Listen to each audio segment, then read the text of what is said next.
nous arrivâmes à Rosette, dont toutes les portes étaient fermées. Au nom de Soliman Pacha, elles s'ouvrirent en criant lentement comme des portes de grand. Les rues étaient si sombres, si étroites qu'il n'y avait juste la place que pour un cavalier. Nous avons traversé les bazars, dont chaque boutique est éclairée par un verre plein d'huile suspendu à une ficelle, et nous sommes arrivés à la caserne. Le Pacha nous a reçus sur son sofa, entouré de nègres qui nous ont apporté des pipes et du café. Après beaucoup de politesse et de compliments, on nous a donné à souper et fait nos lits garnis d'excellents moustiquaires. À propos de moustiques, j'en suis tigré.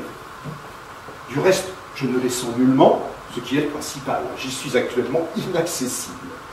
Ma peau en est tannée. Et ce qui me désole, c'est que je ne ronce pas du tout, tandis que Max est déjà aux trois quarts nègre. Tu vois que tout va bien, pauvre mère. Nous sommes couverts de flanelle des pieds à la tête. Le moral et le physique sont bons. Maxime me surveille et me soigne comme son enfant. Je crois qu'il me mettrait sous verre s'il le pouvait, de peur qu'il ne m'arrive quelque chose. Dans ma prochaine lettre, il t'écrira. Adieu, pauvre mère adorée, bon espoir. Embrasse les lignes pour moi. Moi, je t'embrasse à t'étouffer. Ton fils qui t'aime, Gustave Flaubert. Le Caire, 2 décembre. Nous voilà au Caire, pauvre chéri, où nous devons rester tout le mois de décembre, jusqu'au retour des pèlerins de la Mecque, qui doit avoir lieu dans 25 jours environ. Nous allons visiter le Caire soigneusement et nous piéter à travailler tous les soirs, chose que nous n'avons pas encore faite. Vers le 1er janvier, nous nous mettrons dans une cange et nous remonterons le Nil pendant 6 semaines, après quoi nous le descendrons et reviendrons ici.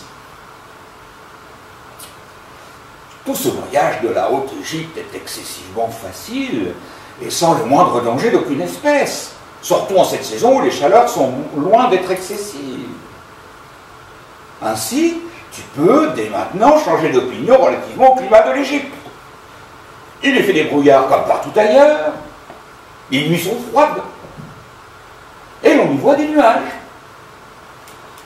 À entendre en France certaines gens, l'Égypte est un véritable four. Oui, non. D'accord, mais il t'y est dit quelquefois. Si tu veux, pauvre vieille, avoir l'inventaire de ce que je porte sur le corps, d'après le conseil unanime de gens sensés. Voici comment je suis vêtu. Ceinture de flanelle, chemise de flanelle, pieux mensonge. Caleçon, gros gilet, grosse cravate et paletot par-dessus tout, ma veste le soir et le matin. Je suis rasé, pieux mensonge, et porte le tarbouc rouge avec 2 petits bonnets blancs en dessous. Ça, c'est vrai. La semaine prochaine, nous ferons une petite expédition de 5 à 6 jours aux pyramides, à Memphis et à Saqqara, où nous dénicherons, je l'espère, des momies de chats. C'est au Caire que l'Orient commence. Alexandrie est trop mélangée d'Européens pour que la couleur locale y soit bien pure. Ici, au moins, on rencontre moins de chapeaux. Nous courons les bazars, les kawais, c'est-à-dire les cafés, les baladins, les mosquées. Le bazar des esclaves a eu nos premières visites.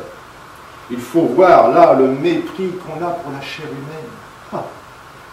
Le socialisme n'est pas prêt de régner en Égypte.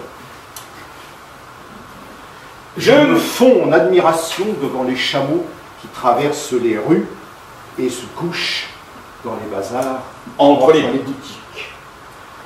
Je ne fermerai ma lettre que dans 3 ou 4 jours, au dernier moment. Et si j'ai le temps, je te dirai un petit bonjour.